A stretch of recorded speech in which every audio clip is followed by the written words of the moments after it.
So here's a first on my channel. We have two sovereigns from the 1800s. We have the 1820 George III. We have an 1824 George IV. So these are not something you see every day, to be honest.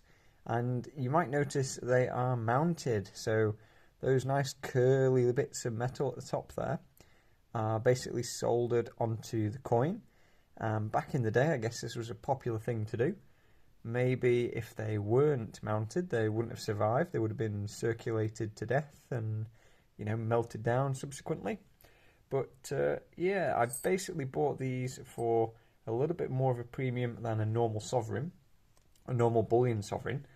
Now, normally when you get a mounted coin, it's more or less going to be just scrap because, a collector's not going to want it in their collection. They're going to want a better example, most likely.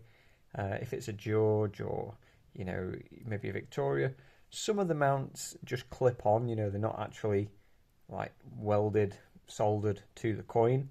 They are just clipped around or pressed against the coin. But these are unfortunately soldered on. So, let's say normally this would render a coin as basically scrap. The only reason in this case that I consider these to be worth a bit more than that is because of the sort of historical premium, if you like, because they are pre-Victoria. So we have the 1820 on the right, and we have the 1824 on the left. So they were both minted in London at the Tower Mint, I suppose, but they are, London minted sovereigns. There weren't any of the branch mints for sovereigns until much later. So yeah, two different monarchs that we haven't seen on my channel before. And you'll notice this one on the right being the earlier of the two. So for the first 3 years of the sovereign, the modern sovereign from 1817 onwards, we had this design here. So if you look around the outer edge where you have the legend, the text that you can see there, you'll see at the very bottom is a bit like a belt buckle, if you like. So that is like the design around the outside. We have the broken lance rather than a sword, which you can see on the more traditional design we're familiar with. So from 1821, I think it was, the George and the Dragon design as we know it was a thing. And so obviously this 1824 has that there. So unfortunately, like I say, it is mounted. And if it wasn't for the mount, it would be in a very, very nice detail. It'd be in quite nice condition there. So unfortunately, yeah, like I say, it is mounted, but I knew it was when I bought it. So if it wasn't mounted, it would cost probably 3 or 4 times the price of a normal sovereign, I guess.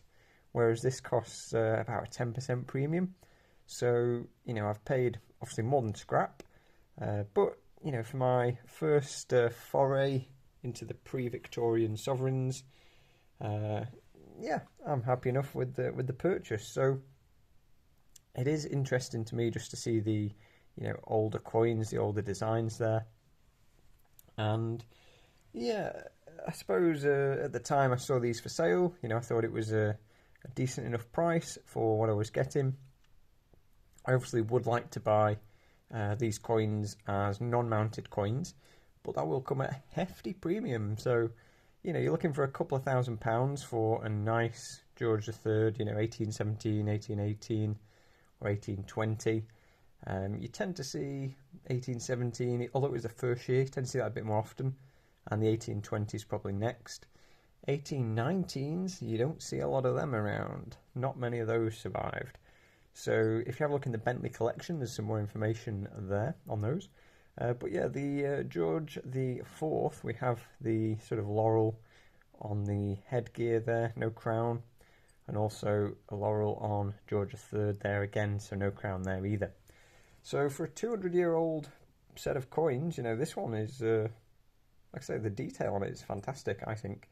Obviously, it has been mounted though. So an interesting question, actually. A friend asked, should I or would I be, trying to remove the mounts? So when I bought them, I didn't actually consider that. I thought, I'll just get my ears pierced and have one in each side and all will be well. But actually, yeah, I wonder, when you look at the rim on, I'll show you this one, but when you look on both coins, the rim is actually nice, there's no damage to it. obviously other than where the solder is. So it could be actually that if we removed the mounts, it might actually appeal, and lift the value a bit more. Like, they do kind of look a bit strange being mounted. Certainly the first I've bought that were mounted like this.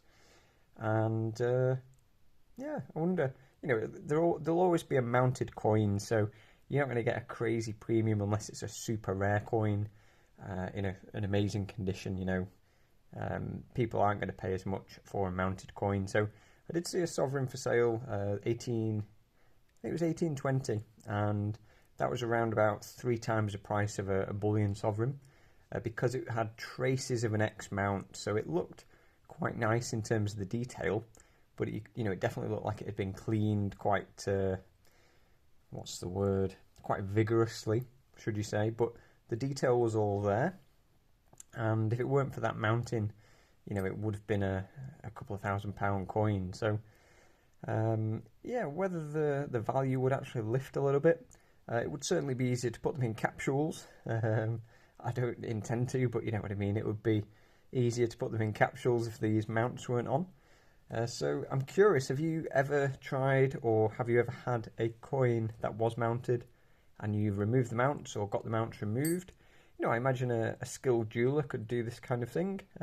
Not sort of, my area of expertise, but like I say, I never actually considered taking them off the mount when I bought them, but maybe that would be an option. So what do you think? Would you take them from the mount? Would you leave them on the mount? And I'm now in possession of my oldest coin, the 1820 and the 1824. So I suppose technically, if we were talking about this date run that I'm definitely not doing, it would kind of put us 2 dates closer. Yeah, I would just like, non-mounted. If I was going to get nicer examples, I'm patiently waiting for the right opportunity to come up. And in the meantime, these did. So I guess someone would pay the same kind of premium that I paid for them, for, like I say, the historical significance of the coins. And yeah, maybe I'll get those ears pierced after all.